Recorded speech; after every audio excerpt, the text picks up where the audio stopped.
Hey guys, Comic Boom here.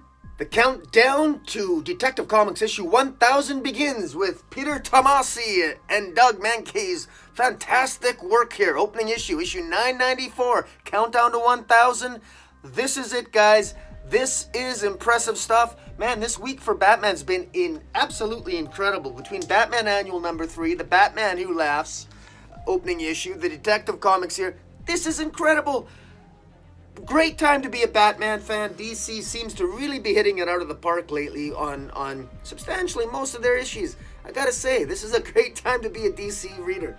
And yet, in the midst of all this darkness, we got some brightness here. And yet, does it make any sense to say that there's a lot of darkness in this issue, but it seems to inspire me and makes me feel hopeful? I don't know. I don't know what it is. But all I know is that Peter Tomasi, man, thank God you're on Batman, because for those of us that maybe aren't really feeling what Tom King's putting out there in Batman, we got Detective Comics. This is just old school. And man, the art here is fantastic. I am a huge fan of Doug Mahnke's art. I've been for such a long time. I remember back he was drawing Justice League Elite. I've loved his art since then. And the art here in Peter Tomasi's mind, I mean, look at that. And I find it funny he draws, at the end, it looks like, Leslie Thomkins is going to be, it almost looks like she's Jokerized, but it's probably not that simple. But boy, doesn't she actually look like the Joker statue here I got. But wow. Guys, Peter Tomasi does a really good job here. This right away he gets us interested, invested in the story, because two bodies are discovered. Batman is called in the classic way with the bat signal. He's called by, he's summoned by Jim Gordon on the top of Gotham City PD to come because they found two bodies that look exactly like Thomas and Martha Wayne, and the resemblance is uncanny. And it's very interesting because the conversation that Batman has with Jim Gordon as they're looking over the bodies of what look to be exact duplicate clones of Thomas and Martha Wayne, Batman almost lets it slip that they're his parents. He almost lets it slip that that he's Bruce Wayne. And it's very interesting. One has to wonder if at some point there's going to be a build-up to ultimately Batman finally just coming out and telling Jim Gordon, look, I'm Bruce Wayne. Batman and Bruce Wayne are the same person. I'm Bruce Wayne. It almost, because Jim Gordon would almost have to be a fool not to pick up on, like, Batman lets it slip. He almost lets it slip that he's Bruce Wayne in this comic book, or strongly imply the same. It's not like Batman to screw up his words and his verbiage like that. Batman's usually pretty on top of his A game when it comes to protecting his identity and what comes out of his mouth when he's Batman. But not so. Very interesting here. This case is really getting to Batman. You can tell because there's even when his parents were killed, that night they saw the movie The Mark of Zorro. There's even like exact replica of Mark of Zorro theater tickets in the clothing of the corpses. So this is very interesting stuff. And it looks as if the manner in which they were found, it looks as if they were somebody went to a lot of trouble to make them look exactly like Thomas and Martha Wayne. There's even pearls.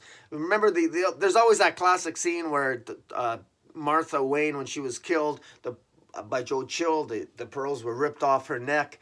Well, there's even pearls found in the throat of both Thomas and Martha Wayne. And so how did that get there? It seems they were put in their mouths after they had died. So somebody's clearly playing a game here. Meanwhile, Leslie Thomkins, who is a Gotham City nurse. Remember, Leslie Thomkins is, at least in traditional Batman history, she was one of the nurses who first helped a young Bruce Wayne, who gave comfort and consolation to Bruce Wayne after his parents were killed.